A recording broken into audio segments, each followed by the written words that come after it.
Well, good afternoon and welcome to Sophia Gardens. I'm Nick Webb from BBC Sport, and watching the rain come down together with Mark Wallace, Glamorgan's Director of Cricket.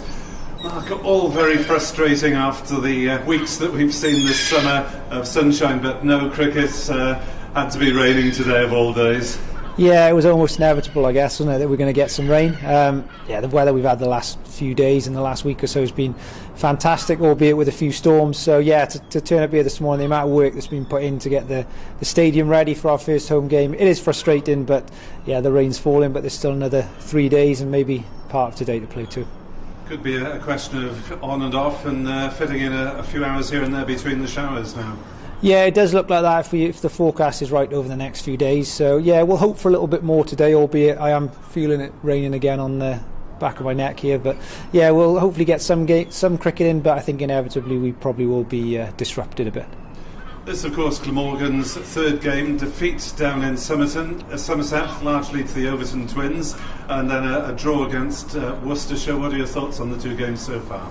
Yeah, it was a slow start. I mean, the result against Somerset was a disappointing one, albeit, we did have our opportunities in that game. We had them at 160 for 8 and, dropped a pretty crucial catch along with a few others at that point. And then the opportunity kind of slipped away from us with some big runs being put on for the last 2 wickets. You do tend to find when you're playing against one of those bigger sides or more successful sides, as Somerset have been in the last few years, when you do get opportunities to dictate the game to them, if you miss them, you may not get another one, and that was probably the message out of that game. If we could have, knocked them over for under 200, momentum would have probably been with us a bit more then. You bat a bit better, and you never know where it gets to. But we let that chance slip through our hands, which was a shame. But on the other hand, it was good to see him play against one of those really, really strong First Division sides and just give us a barometer of actually, where we are and what we need to do over the coming weeks, months and years to get up to that top half of Division 1. And then the Worcester game last week was, a creditable draw. I think, albeit, in the first innings, Worcestershire batted very well. We had our moments again with the ball. But yet then with the bat for Billy Root to register the first 100 of the season was great, and some other guys to chip in along the way. We had a few wobbles, which was disappointing, but yeah, a loss and a draw to start, and we'll see what we get here. Yeah, bits and pieces going right, but you need everyone, or at least most of the teams, to be firing at the same time, don't you? Yeah, that's a pretty good assessment. I think we've had bits and pieces of positivity from individuals and probably small stages of games where we've played our best stuff without actually piecing it together. And 4-day cricket is the format of the game, which does kind of expose that. You want to be playing good, consistent cricket for long periods of time. We've had some small periods of good cricket, but we haven't been able to string it out long enough over those 4 days so far. But as we say, we've got 3 games left to put that right.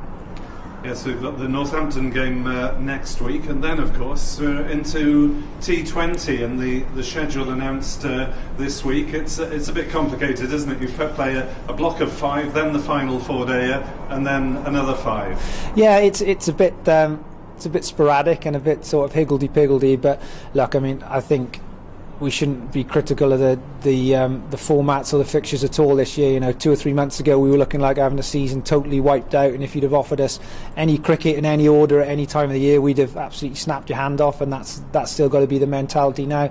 Yes, we'll have a few games put in between the championship games and things like that, but the opportunity for us to get out and play is really important. The likelihood of a totally cancelled season, I think, would have had a really negative impact on cricket, not just at this level, but throughout Wales. So you're not going to see us complaining going out there and playing in the T20. Players still very much G'd up for it all, I guess, and as you say, just thrilled to be out doing what they're meant to be doing for a living. Yeah, absolutely. I mean, from a player's perspective, they had a long winter preparing for the season. Just got to pre-season where the first game was on the horizon, and then obviously the COVID stuff hit. They've been on furlough. They've been back in for a relatively short pre-season preparation period, and then into games. So look, it has been a little bit not necessarily ideal for the players in a preparation perspective, but everyone's in the same boat. So yeah, they are really keen to get some cricket going, to get out there and play, and there's inevitably a little bit of rustiness, but hopefully we're working through that now. with these long rain delays such as this, what's going on in the dressing room at the moment? What would the players be up to typically? Well, the bonus is because of the restrictions with COVID, we've had to set the ground up quite differently. So actually, the normal home changing room is actually too small to inhabit all the players. So they've got a huge, expansive lounge as their changing room now, which means they've got loads of space to be messing around. I think when I left them before, they were playing indoor bowls. I think if you can, if that's cool enough to actually broadcast to the nation. But yeah, they were playing a bit of bowls. And I think they've been doing a bit of putting with a golf as well. But they'll always find ways to amuse themselves. It's not all reading newspapers and talking cricket. So Glamorgan are in the bar area, and what about the visitors? Yeah, so Gloucestershire have got the top floor of the pavilion, which is they're spread across the home and away dressing room. We're underneath in one of the big lounges. So we've got one big space where they've got two medium-sized space. So we've got more room for bowls where they probably wouldn't be able to get a full rink. I wouldn't have thought. There we are. So that's what the players are up to at the moment. How are they getting used to the restrictions generally? Is it second nature now, or does it begin to chafe a little bit? Well, just to get back to training, the things we've had to put in for the players, so they have to report their health on an app every day, whether they're in training or not. Then to enter the ground, they have to pass a temperature check, and it's all one-way systems and sanitation and 2 metre distancing, which is becoming part of the norm in society. But even when they come back from training, 2 months ago, we've been very strict on them to make sure that everything's being adhered to. So it is second nature. Actually, the big things they're really good at, the 2 metre distancing and the sanitation, they're really good at. It's actually the small things which are quite hard, where they slip up. So the on-field stuff, things which actually are normally linked to just good manners and politeness. So if you're a wicketkeeper and you take the bails off, you're used to saving the poor old square leg umpire the bother of running in to put them back on. You'll put them back on yourself, and it becomes a natural thing. The same as picking the ball up in the nets and throwing it back to the coach. They've actually got to kick it back or hit it back, or they're the sort of small things which are harder for them to do. But I give them a lot of credit, because they've got a lot of responsibility for the game in general on their shoulders at the moment, because we've been let back to play, and it's been put in our hands to behave in the right way, which they absolutely have done. And if they weren't, I'm sure that there would be a lot of harsh eyes upon us. And what about the away games? What sort of precautions do they have to take there? With the hotels in the evening, for example, where normally some of the players might wander out to a local restaurant and so forth. Yeah, it is a lot less social going away. So firstly, they all have to drive their own cars, so they have to travel on their own. All the players have to have single rooms, whereas some would be used to, obviously bunking up with a partner. They'll all have single rooms in the hotel, and actually they're allowed to go to the ground and they're allowed to be in the hotel. So once they're not playing, they're back at the hotel. They've got to eat at the hotel and stay there all night, rather than, like you say, wandering off to a local restaurant or something like that to get away from the game. It's just the hotel and back to the ground, which is okay. But again, it's something that they're not necessarily used to, and obviously it's about following the policies in place at the different grounds and at the different hotels. So it's not as rock and roll as it normally is, Webby, I don't think. But I suppose when you look at other sports, for example, Scottish football have had to call off a few big games because players weren't necessarily adhering strictly and to the limits placed upon them. Yeah, absolutely, and that's been something which has been really drummed home to us from the start, both from Glamorgan and from an ECB perspective, is that the responsibility for the whole game is on the players. So firstly, for the international players who obviously came back before us, have done a really good job inside the bubble, other than the odd mishap. But at this level, there is a huge responsibility, and the players have taken that on board, as have the whole staff here. And we're very aware that there's a lot of hard work gone in around the stadium from people to get us back playing. We're quite respectful of that, and the players have largely done a really, really good job of that. Inevitably, there can be the odd slip up, the odd high five which comes in without realising, but largely it's been really good, and they've done well.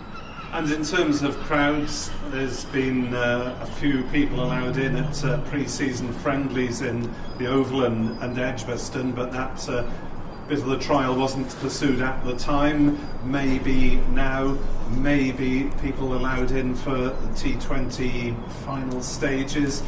What are your gut thoughts on how it'll all go?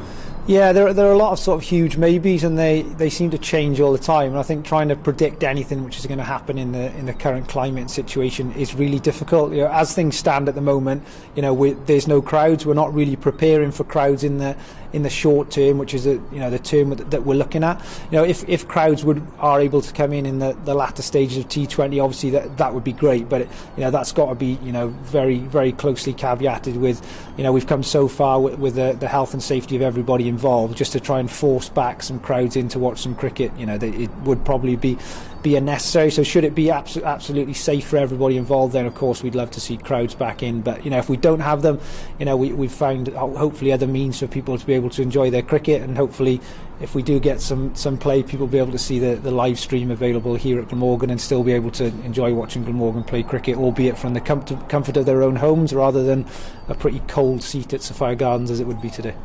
That'll teach you to wear shorts out and about in temperatures like this when it's 10 degrees cooler than last week. Mark, how about your own playing career? How's it going at club level at the moment with Newport? Yeah, I have misjudged the shorts, so I'll answer that question first. As we were talking before off camera, it's not going that well this season actually, so I am actually captain of Newport this year, so I've somehow managed to get an upgrade at that level to captaincy. But I think inevitably at club level, if you're captain, you end up actually doing less, don't you? So I've played a couple of games so far this season, yet to win. Which is a bit of a shame, albeit I was undefeated as captain up until the middle of August when we played our first game.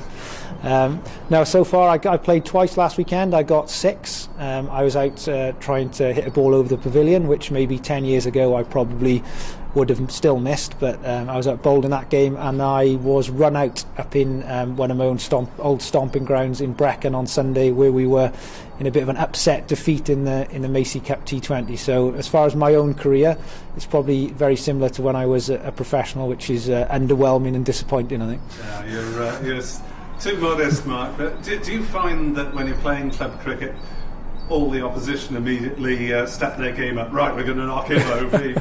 He played for Glamorgan. I'm going to be able to say I got a Glamorgan player out tonight. I think maybe a few years ago, when you first come out of the game, you think that people are all after getting your wicket, but I think it's probably sort of an individual mentality that you think people are after you. But as you become a retired professional sportsman for longer and longer, it's actually your own mind you need to work out, because when the ball's coming down, your head is telling you, well, I can whack that somewhere, but your body's more than a few steps behind, so your body can't quite keep up with your mind. But look, I really enjoy playing. I think you tend to get ex-pros that are in one or two camps. They're either really keen to get back in and keep playing, or some have sort of had enough of the game. They've run their race in the pro game and want to go and play golf or go at the beach on a Saturday afternoon. I'm very much in the first camp.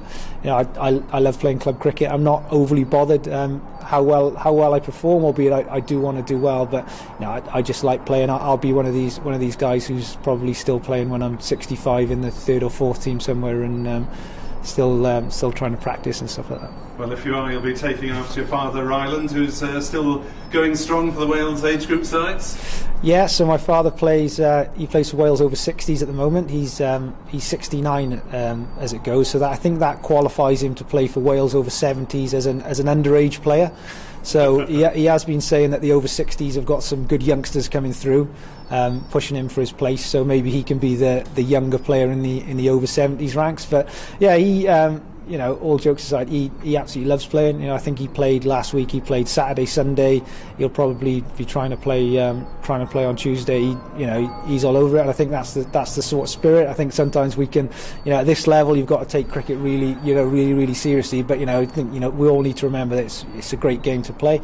Albeit I don't think he thought it was a great game last week. I think he got hit in the cheek last week, I think, batting, but serves him right for not wearing a helmet. Ouch. There's a few roars coming from over the dressing room, Mark, so maybe you better go back and restore some order to the putting or the bowls or whatever's going there. Mark Wallace, Glamorgan Director of Cricket, thanks very much indeed for your time, and let's hope we've got some cricket to talk about before too long. Cheers, Nick.